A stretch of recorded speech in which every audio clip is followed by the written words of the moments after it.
Hi friends, welcome to AFH kitchen. ఈరోజు మనం తయారు చేసుకోబోయే రెసిపీ కోడిగుడ్డు కర్రీ అండి. దీనికి కావాల్సిన పదార్థాలు, దీన్ని ఎలా తయారు చేసుకోవాలో తెలుసుకుందాం. కోడిగుడ్లని 8 తీసుకున్నానండి. 1 స్పూన్ అల్లం వెల్లుల్లి మసాలా, కారానికి సరిపడా కారం, పసుపు, కొబ్బరి పౌడరు, 2 లవంగాలు ఇలా దంచేసుకొని ఇలా వేసేసుకున్నానండి. తగినంత ఉప్పు, టమాటాలు, ఎక్కువ క్వాంటిటీలో ఉల్లిపాయ ముక్కలు, చీరగా వేయడానికి కొత్తిమీర అండి. స్టవ్ ఆన్ చేసుకొని కుక్కర్లో ఆయిల్ వేసుకున్నానండి. ఇప్పుడు ఇందులోకి ముందుగా అల్లం వెల్లుల్లి మసాలా వేసుకున్నాను. ఇందులోకి కారం, పసుపు, కొబ్బరి పొడి, లవంగాల పొడి, తగినంత ఉప్పు వేసుకుందామండి. వేసి దీన్ని ఒకసారి బాగా మిక్స్ చేసుకుందాం. ఇందులోకి ఇప్పుడు టమాటాలు కూడా వేసుకుందామండి. అలానే ఉల్లిపాయ ముక్కల్ని కూడా వేసుకుందాం.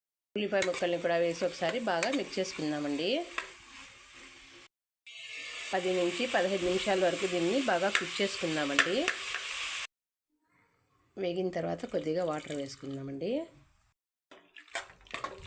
దీన్ని బాగా మిక్స్ చేసుకొని ఇవి బాగా ఒక పొంగు వచ్చే వరకు దీన్ని కుక్ చేసుకుందాం. ఇప్పుడు ఇది బాగా ఉడుకుతుందండి. ఇప్పుడు ఒక్కొక్క కోడిగుడ్డును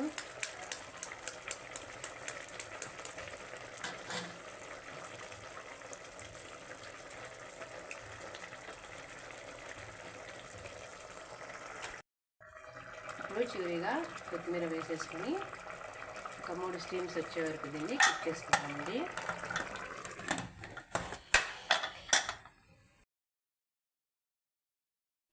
చూడండి ఫ్రెండ్స్, 4 విజిల్స్ తర్వాత కర్రీ ఇంత బాగా ఉడికిందండి. ఇప్పుడు దీన్ని బౌల్లోకి తీసుకుందాము. చూడండి ఫ్రెండ్స్, మనము ఎలాగైతే కోడిగుడ్డును ఒక్కొక్క చోట పగలగొట్టి అలానే వేసామో అలాగే ఉడికింది చూడండి.